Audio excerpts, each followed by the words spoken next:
History and Evolution of Concert Tour Management. You know that electric feeling when the lights go down and the crowd roars? That magic moment when a band takes the stage?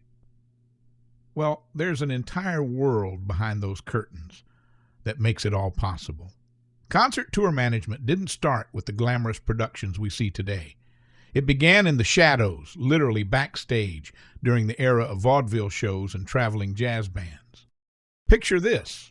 It's the early 1900s, and someone's got to make sure the band actually shows up to the next town. That someone was usually a roadie, a booking agent, or even one of the musicians pulling double duty. While audiences were tapping their feet to ragtime and jazz, backstage was pure chaos. These early tour managers were juggling train schedules, finding boarding houses, and making sure everyone got at least a few hours of sleep before showtime. There were no elaborate stage setups, no pyrotechnics, no massive sound systems, just musicians, their instruments, and someone trying to keep it all from falling apart. The road manager was driver, accountant, and problem solver all rolled into one. While the audience only saw the performance, backstage was where the real hustle happened. Think about what these pioneers were up against. Every booking had to be confirmed by telegram or letter, messages crawling across the country at a snail's pace. A venue cancellation might not reach you until you'd already loaded the instruments onto the train. When equipment broke, and it always broke, you couldn't order a replacement part online. You found a local craftsman, described what you needed, and hoped they could improvise something that worked. Tour managers carried toolkits, spare strings, and whatever cash they could scrape together for emergencies. They negotiated with skeptical venue owners who'd never heard of the act, sweet-talked boarding house proprietors into squeezing in one more musician, and sometimes literally pushed broken-down vehicles to the next town. This was touring in its rawest form. No safety net, no backup plan, just grit and ingenuity. And yet these early road warriors figured it out. They created systems where none existed. They learned which train routes were reliable, which towns had decent lodging, which theater owners paid on time. Through sheer determination and resourcefulness, they proved that musicians could make a living on the road. That scrappy, hands-on approach in those early 1900s, that's what built the entire touring industry. Those pioneers, working with nothing but determination and a telegraph office, laid the foundation for every arena show, every world tour, every sold-out stadium that would follow.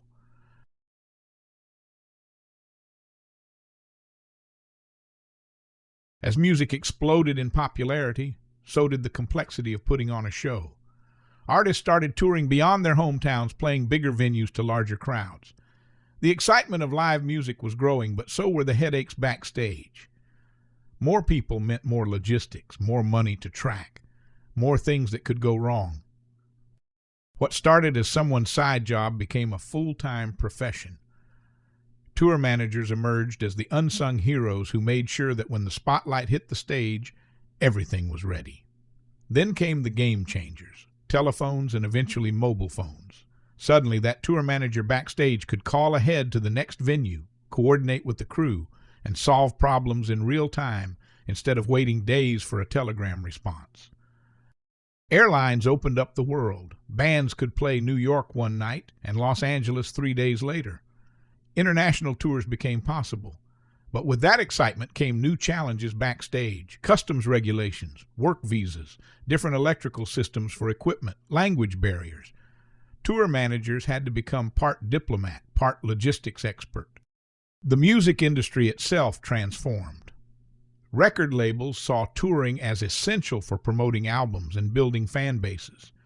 Now, tour managers weren't just dealing with the band and venues. They were coordinating with promoters, sponsors, and media. The backstage area expanded from a simple dressing room to a command center. And the shows themselves, they got bigger, bolder, more spectacular.